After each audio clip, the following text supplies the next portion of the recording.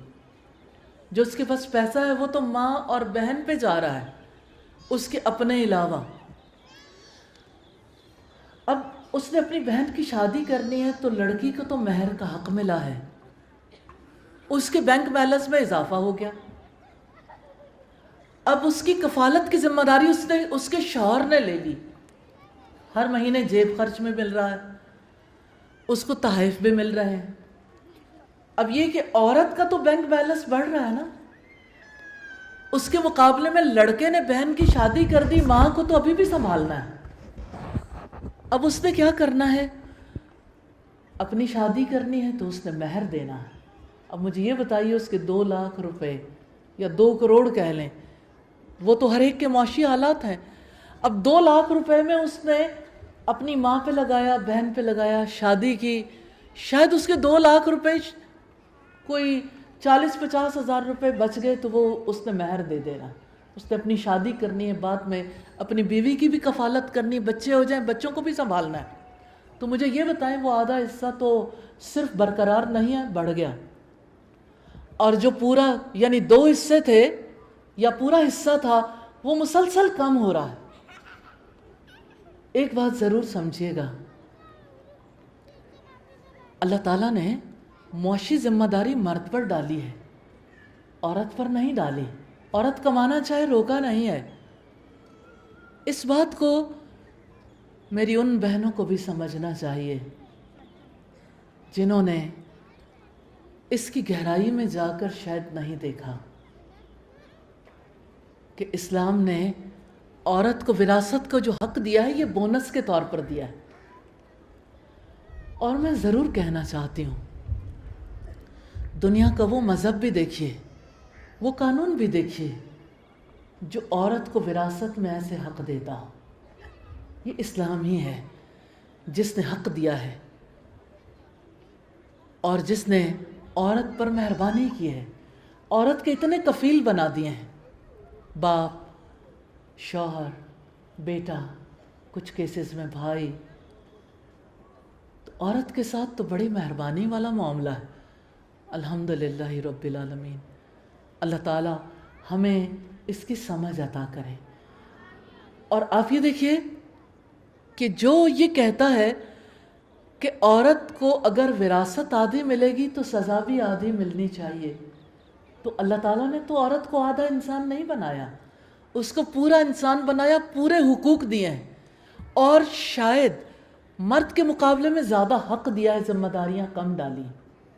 Financial responsibility 0 ہے عورت پر۔ اگر عورت کماتی ہے، اگر عورت بزنس کرتی ہے، جاب کرتی ہے، تو اس کے مال کے بارے میں جانتے ہیں اسلام کا فیصلہ کیا ہے؟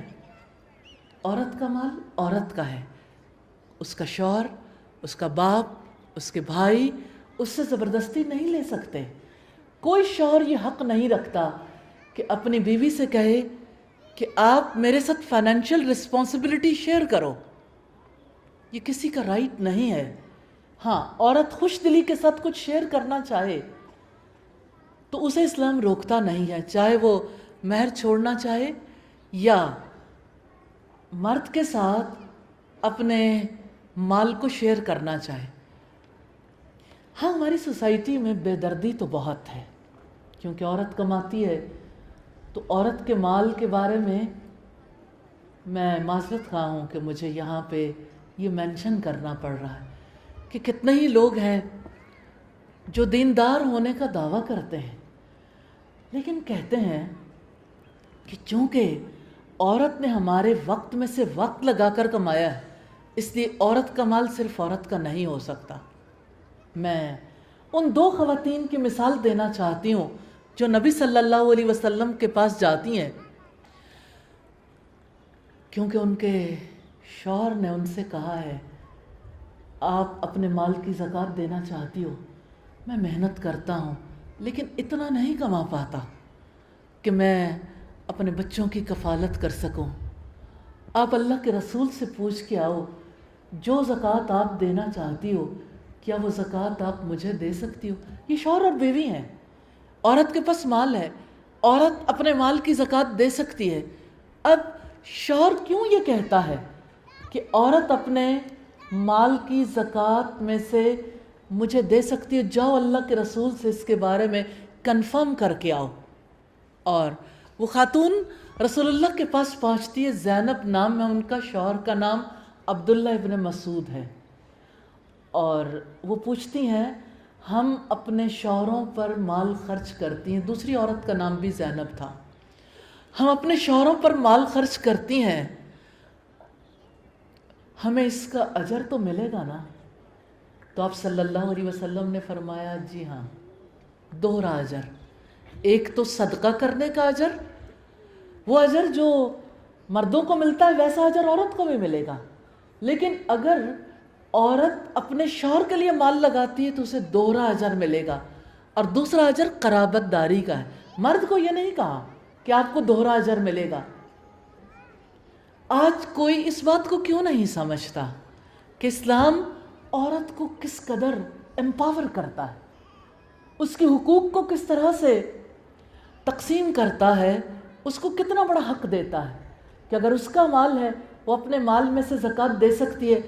ہاں، ہمارا معاشرہ بے درد ہے، کتنے ہی سسرال والے کہتے ہیں کہ آپ اس گولڈ میں سے جو آپ کے پاس ہے اپنی زکوٰۃ نہیں دے سکتی ہو،